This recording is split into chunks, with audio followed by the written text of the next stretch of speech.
Well, today I think we're going to focus a little bit more on the social aspects of health in one major area, especially for Christians. And we've actually had people call and ask us, do you help take care of people who have experienced what we call church hurt? In some form or fashion, you have left a church for whatever reason, and it's been a very painful process. And so I'm hoping that you can just kind of explain to us why in the world that's so painful, and then ultimately we can tie into how maybe it even affects you physically. Yes, and and I believe that if you have been a Christian for more than a half an hour, you you are going to experience church hurt. Is coming your way. But I was thinking about this, and you and I have spoken about this a couple of times before.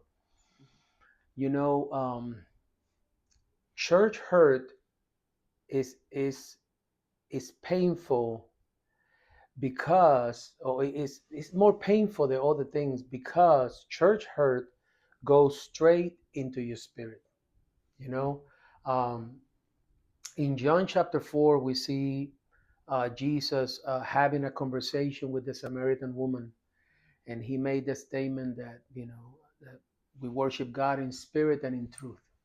So we learn in John chapter 4 that the maximum expression of a human being, which is worship, flows out of our spirit.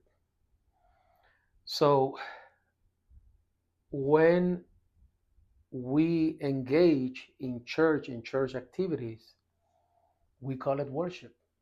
You know, we even though we're the church, we know that, but Mm-hmm. we go to church and to worship, to fellowship, and a lot of times, let's face it, man, you go and you listen to this preacher, and he just teach about something that just fire you up, It's and you come to phenomenal. your Yeah. house, and you want to study, and you have a smile in your face, and you fellowship with some brothers and sisters, and it just make you feel good, and so when all of a sudden there's a breaking in that for whatever reason, maybe you wanted to sing in the choir but you can't sing, and the pastor said, well, why don't you stack Go some stack chairs? chairs. now you now you offended, and you have a church hurt, and now you decide that I'm not going to church anymore. That's a little Tim Hawkins. He's a Christian comedian. That's a little joke from him. So go check him out. He's awesome, actually. So there are more serious situations, but that caused that injury, and now your worship life is affected. So now that part of you, that is willing, Jesus told the disciples that the spirit is willing but the flesh is weak. So now in the spirit, that you have the maximum expression of worshiping God. The spirit is the part of us that is willing. The flesh will never cooperate with God. The soul is kind of in the process of restoration, but you have this part of you that is willing to follow God. But now, with that church situation, that part is hurt and is broken. So now, that's why church hurt is so deep and so devastating. So now that's going to affect your soul because now your emotions are all out of whack. And like you said, eventually that's going to affect your body. So church hurt is something that is going to happen because we're humans, guys. We are going to say the wrong thing. We're going to do the wrong thing. Your relationship with God cannot be in the hands of any human beings. Human beings are going to mess up, Yes, you see. every time. But we serve a perfect, loving God, that in his sense of humor, he tells us to, fellowship with one another. Um, but if you are somebody who is hurting, somebody who right now you are out of fellowship, um, we can help you. We have to deal with that because you are stepping into bitterness. And when you step into bitterness, now, when you read the definition of the word bitterness, now you become disgusting to God and to men. Mm.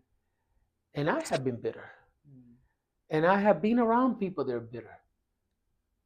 And everything that comes out of their mouth is Yeah, bad, is it's negative. awful. Yeah. You don't want to I hate be being around around those them. people. Yeah, who You see, always just constantly complain. yeah, yeah. So they're bitter, you know, Mhm. um, and you know, some are bitter with their spouses, or you know, or their ex-husband, and you or with their parents, or whatever. But when you're bitter with the church, Yeah. now your relationship with God is affected. Now you cannot study the word. Now you don't have peace. You don't have joy. And again, eventually it affects your soul. Eventually it affects your body. So again, um, you talking to two people that have suffered from that virus, the church hurt virus, Yes, you know. definitely. But you can recover.